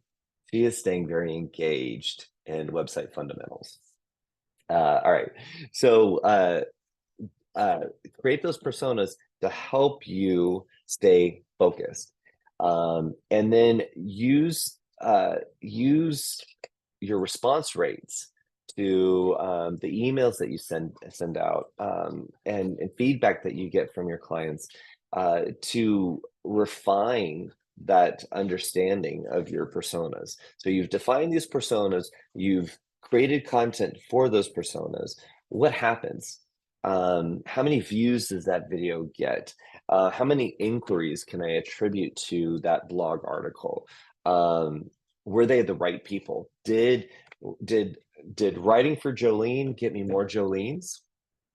Or did it get me Alexanders? Or did it get me a whole other group of people that I never had a persona for? I don't know. But look at how people are engaging with the content. Are they, for everything that you create, there should be some sort of call to action. So did you get them to take action? And if you did, again, did it sync up with the persona? Did it get you more Jolene's, more Alexander's? Whatever it is, use all of those different indicators, whether it's just even when you get them on the phone, did they interpret your content the way that you intended it? They'll tell you, there'll be little subtle indicators, whether or not you resonated with them. And it will just help you refine that even further. And ultimately, like I said, the content I wrote last year to what I write this year is very different. So you're evolving that picture of who you're speaking to, and it's going to just keep on enhancing what you create. But know who you're speaking to and speak to them. That doesn't mean that you're shutting off business. It doesn't mean that you're turning people away. It means that these future customers are you're speaking to the types of customers you want. So there's real intention there. All right, let's talk about, oops, where's it? Crafting engaging content. Just as we have a strong picture on our homepage, we want to make sure that if for whatever page we create, there is a strong headline. That would be the big title of that page that we see, but also those sub headlines. So structuring your content for readability, engagement, using formatting, multimedia elements, and bullet points. You need to use a little bit of everything. All the colors in your crayon box there. Man, she has torn this box apart. Sorry, guys.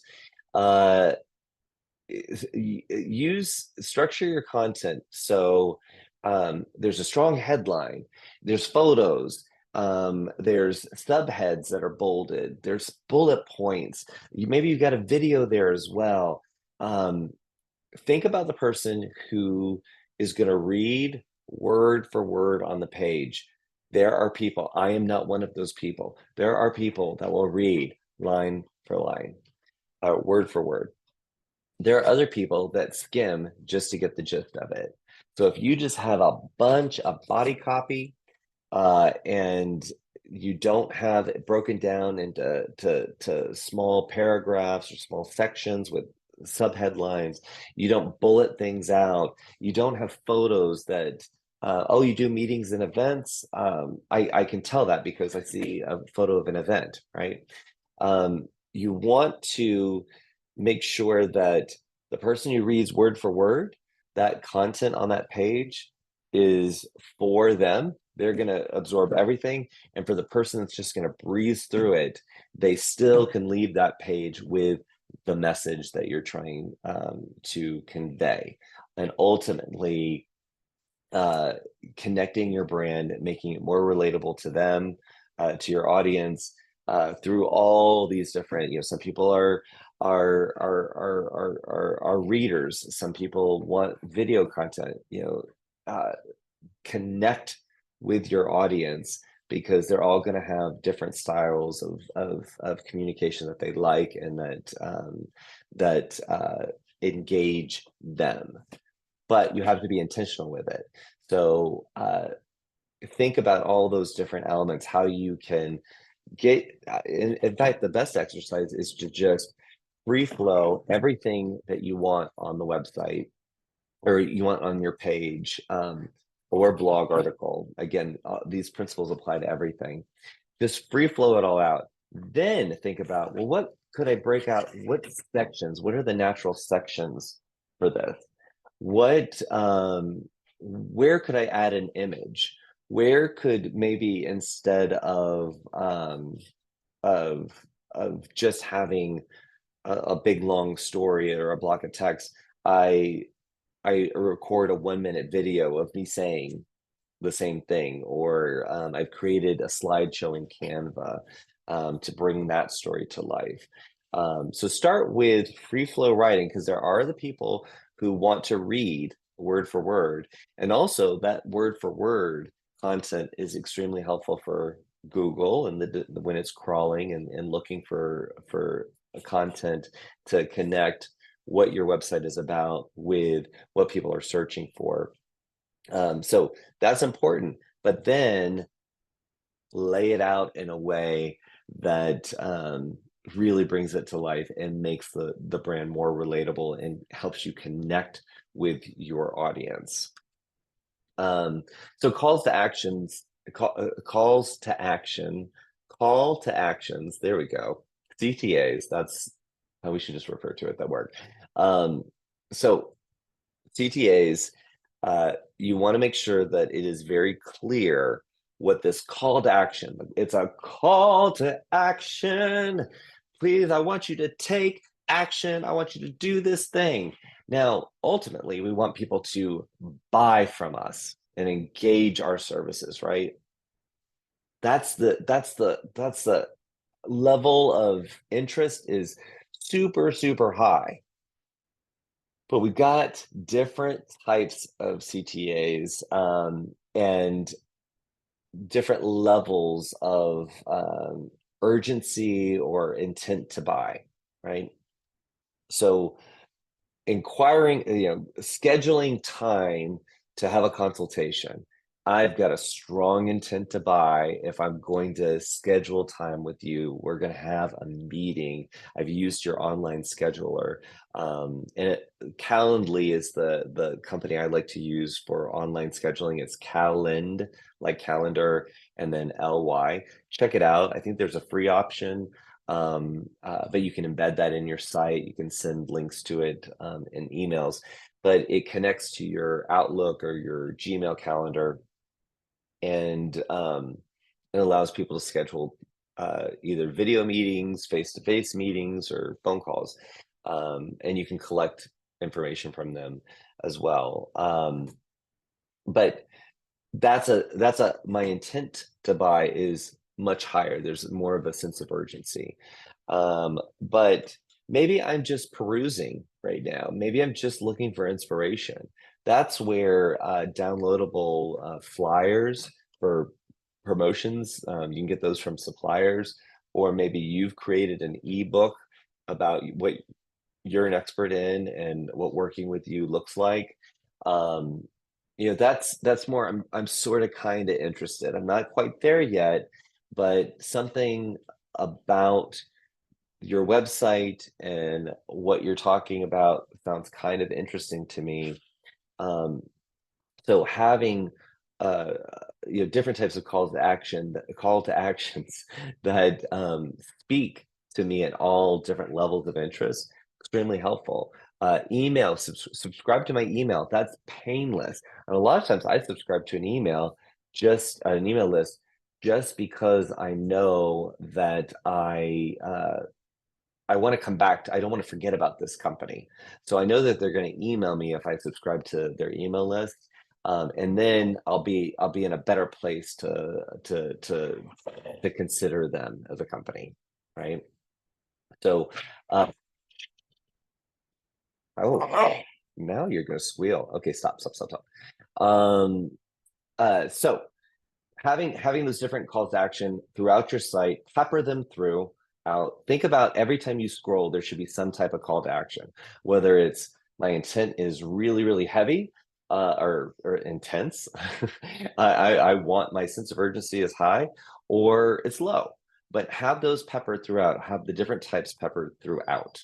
And then A/B testing. So A/B testing is having different variations, this version A, version B. It's kind of like going to the optometrist.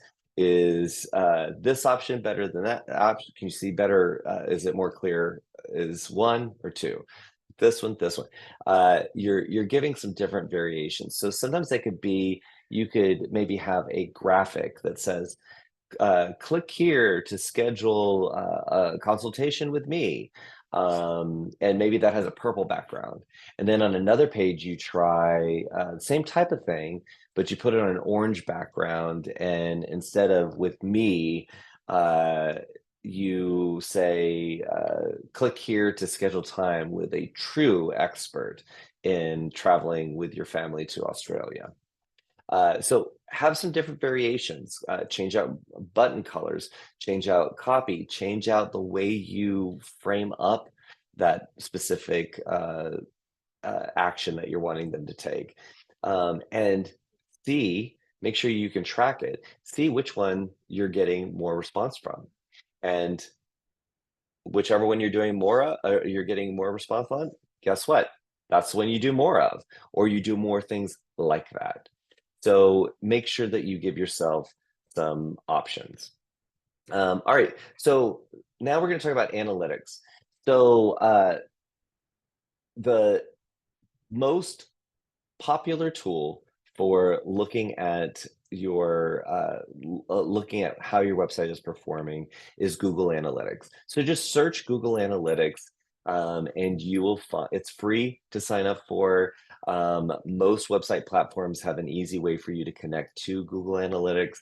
And it's very complex. I mean, there's a lot you can do with it, but the basic reporting there will tell you these key metrics to track what's going on. So how many pages get viewed when someone visits? How many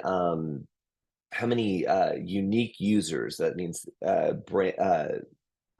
different people, because some people will come back to your site multiple times. So it keeps track of who's unique and who is a visitor that's been there before. How many pages are they viewing? How long are they viewing a page? What your bounce rate is. So bounce rate indicates that somebody came to your site probably through searching. So Google served you up, but they got to the page and it wasn't what they were looking for. So something about how Google served you up did not connect with what the person was searching for. So they immediately bounced off your page. And there's getting into the analytics, there's a lot of, I mean, we can go very, very deep and talking about the analytics, but page views, bounce rate, how many users are coming to your site, and even what pages people are visiting. Because some pages you might think, oh, everybody's going to go to that page. And then you look at the analytics and you're like, nobody goes to that page. Now, is that because they couldn't find it on your site? Maybe. Or maybe what you think people are interested in is not what they're interested in. Or you need to title it different. There's so many different things. You could really go down a rabbit hole when you look at the analytics, but not looking at the analytics is such a miss. Every time, and I think I am so great at building websites, every time I go into a tool like Google Analytics, and see data, I learned something. I learned that I'm on the right track, or I learned that there's an opportunity that I've missed. So the great thing about that is it's digital. I can make changes almost instantaneously, sometimes with very, very minimal effort. But seeing, I have a vision of how I want people to use the website. That's how I built the website. But how they actually use it, that's what I get from analytics. So, like I said, Google Analytics is free. Just search Google Analytics, sign up for it, and it's going to walk you through the process. And they've got a great education program to get familiar with the basics of using Google Analytics. But even once you get it connected to your site, and whatever platform you use, they'll have instructions to say, search their search article, there's knowledge base articles for how to connect to Google Analytics, and I guarantee you they have information there. So do that, and the world will start to open up. You're closing the loop on how you think you want them to use the website, and how people are actually using the website, and you can start to make subtle changes to your website to enhance the results, right? Because ultimately you want results. So like I said, easy to set up if you haven't set it up, or maybe you set it up a long time ago and you've never opened it. How many of you does that apply to? Haha, might be a few people. So open it up and just see what it tells you. And I'd love to hear from you. If you've got, if you're looking at your site traffic and you're like, I just don't know what this is telling me, email me, joshua@worldvia.com. Easy to find. Sorry. She is really wanting, she's like, this was not supposed to be this long. I appreciate you guys sticking around, and I hope you're getting some good inspiration or having some aha moments through this process, or through this session, sorry. So interpreting the data, kind of talked about it. Identify patterns and trends. If you only have 10 people come to your website, not really a large enough audience to say there's some trends. It's a start. I would trust your instincts. You use websites all the time. You go to websites all the time. So use your instincts, and then just keep on watching it. So look to see if there's a pattern or a trend that you like, or one that you don't like, and see what the information is telling you. Are people not spending enough time on the page? Or maybe they're not spending enough time on the page, but sorry, I'm saying that wrong. I'm saying they're spending a little bit of time and then they're leaving your site. Okay. So that to me is saying, hey, there wasn't enough content for them to consume, and there wasn't a strong enough call to action. I mean, that's what that kind of boils down to if I saw that. Or they consume a couple of pages, which is great, but then they don't I don't get an inquiry from it. They don't go to the contact page, or they don't go to the submit an inquiry page, whatever you've got set up. That means that the call to actions weren't peppered throughout like I had suggested. So just see what you can see in terms of patterns and trends, good or bad, right? And through whatever, if you use Google Analytics, or you use Google Analytics and there's another tool called Hotjar, HOTJAR.com, which will allow you to put some monitoring tools. There's even a free option for that, so you can test it out. But there's ways that you can monitor how people are using the website. So putting things like that in will help you kind of have different bits of information that you can bucket and do a more in-depth analysis. I would not suggest that you go down the rabbit hole of looking at all the data at once and making all the changes.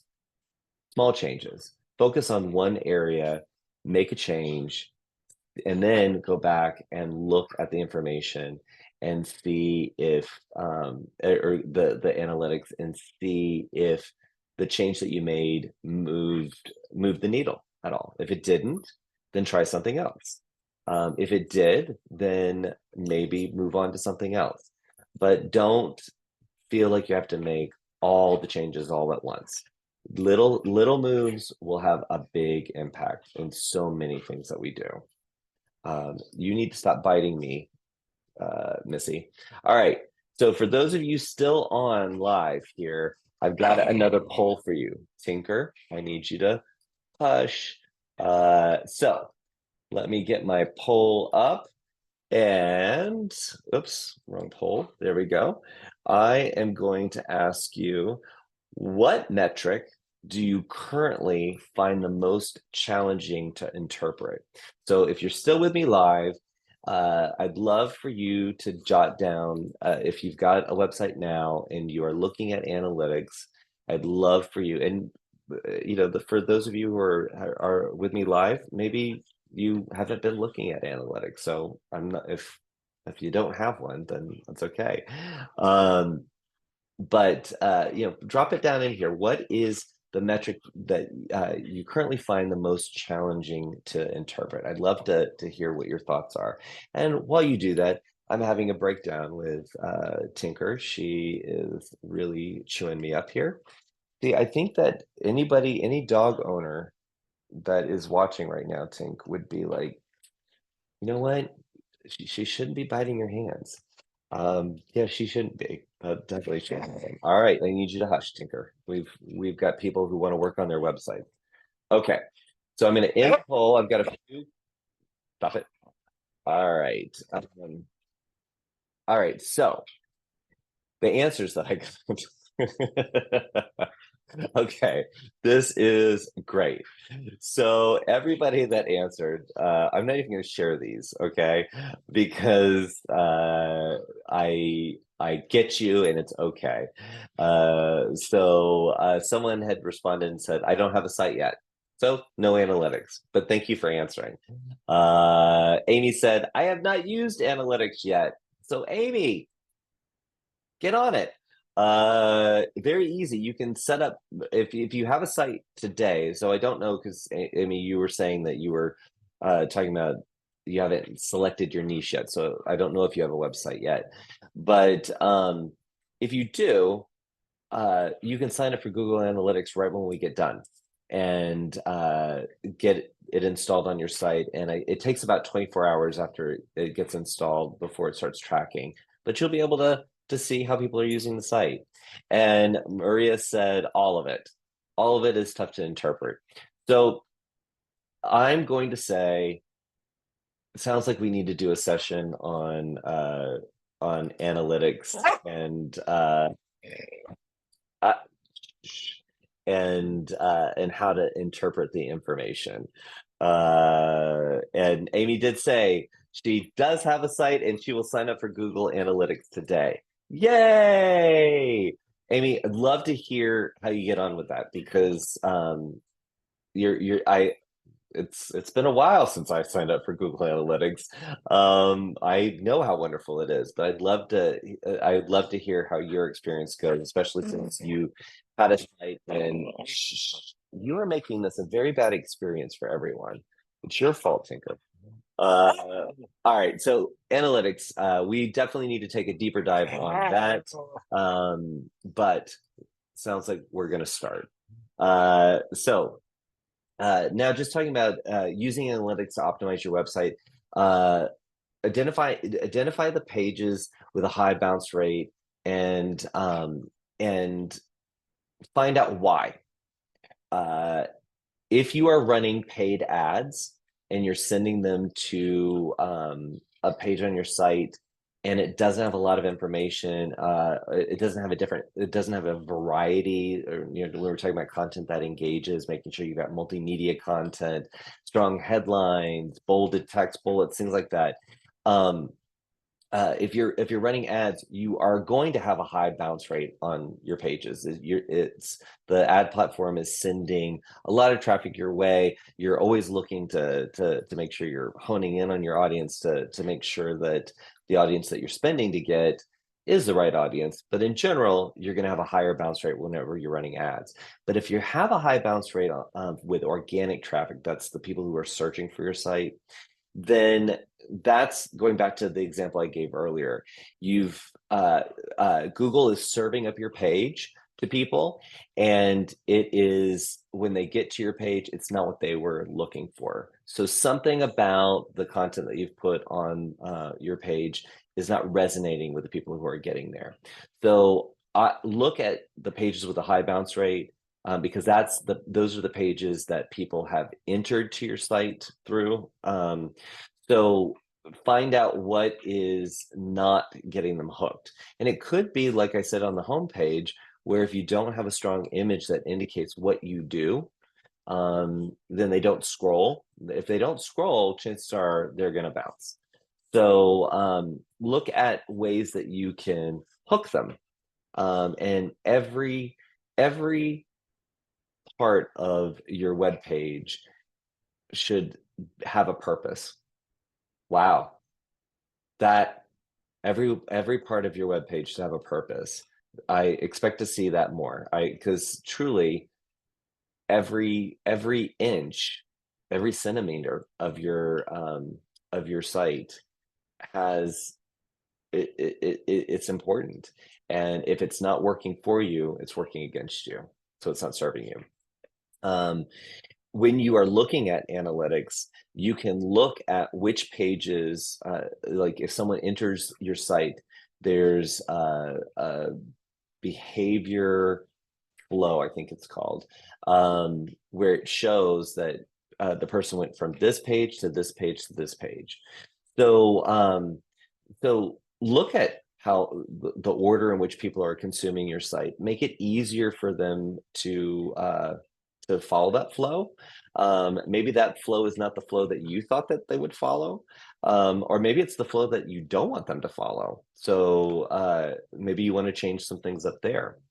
So enhance that user experience based on what you know the flow to be.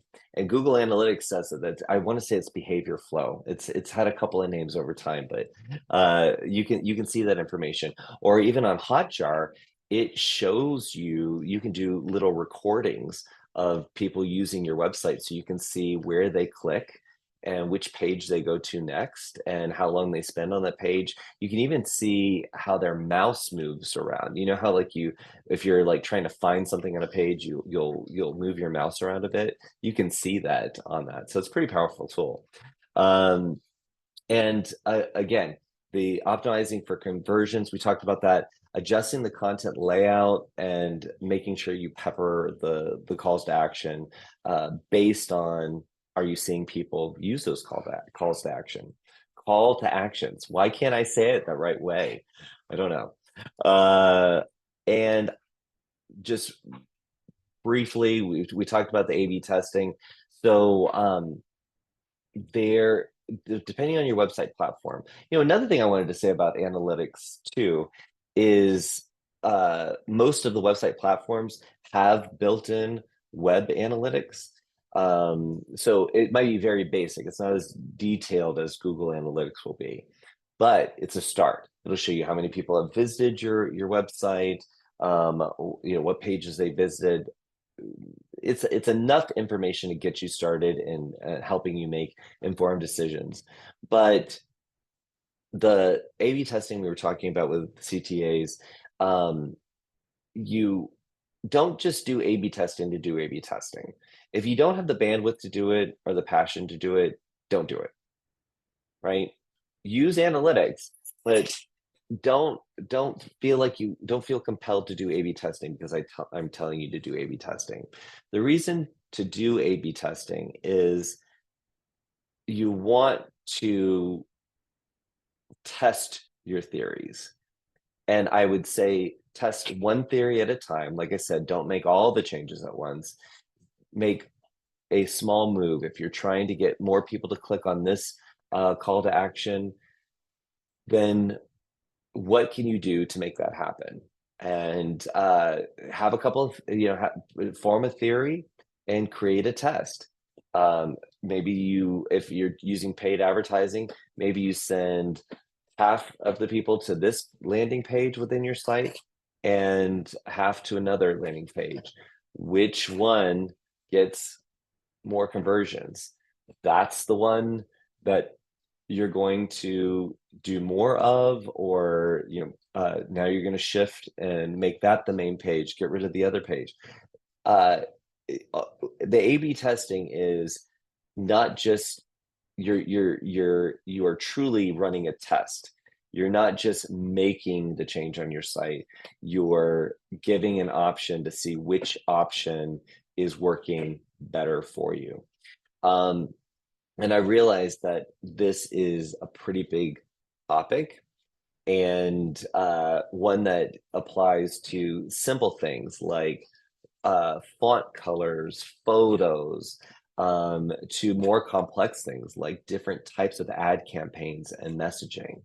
The point here is A/B testing is always having uh, two options, or maybe three options, but essentially two is the basis of the A/B testing.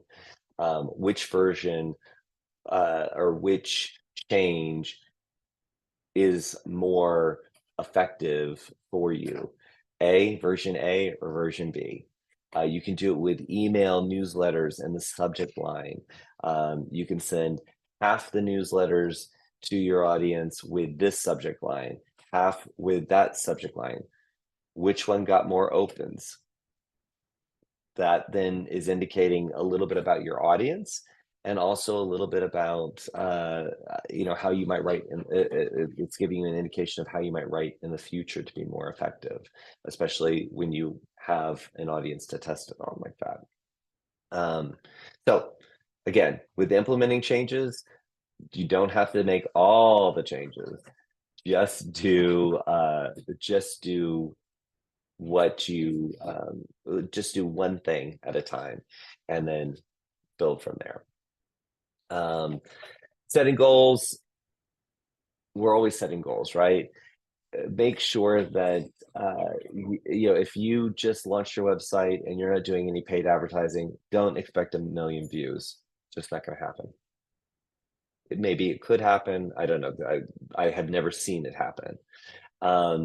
So what if you don't even know how many people visit your website today, then don't have an expectation of what good is. Find out how many people are visiting your website today, and that's your benchmark. Make some changes and implement some of the things that we talked about, and then from there,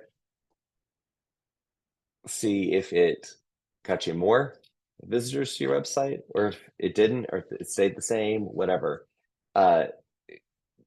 Set your goals based on reality. What is happening right now? What would you like to happen? And then start making those changes to impact those goals. But if you don't know where you are right now, find out and then set goals accordingly. And something like Google Analytics, again, Google Analytics is free. There's ways that you can set up behavior-based goals within Google Analytics that it could even be tracking that for you, and you can quickly generate a report or a dashboard based on some of those behaviors, those goals that you have. And you can do the same thing with if you're using search engine Google ads. You can set goals around Tinker is really done, and I promise I'm almost done. But you can set goals within the Google Analytics platform and Google Ads platform. So that's automatically tracking. But then, use all of this data, whether it's data that you're collecting by hand or um, or you've configured in your analytics platform, use it to drive your decisions. I have given you a whole plethora of things to think about today. Um, but the one thing I want to leave you with is, at the end of the day, your website is supposed to be your number one salesperson. If you had a salesperson that isn't closing deals for you, isn't getting you new customers, what would you do with that salesperson? Well, first you would train them. So that's making edits to your website, right? But if you make the edits to your website and they aren't working, then you need to make some other decisions, right? So if you had a salesperson that you trained and they still weren't working, then you would find another salesperson. So your website should be your number one salesperson. So make sure that you're using conversions, not just page views, right? Your site has to convert. If it's not converting now, then how do you get it to be converting? You need to know how many of your leads are coming from your website, how many people are going to your website and they're actually spending some time and they're not converting. What's going on?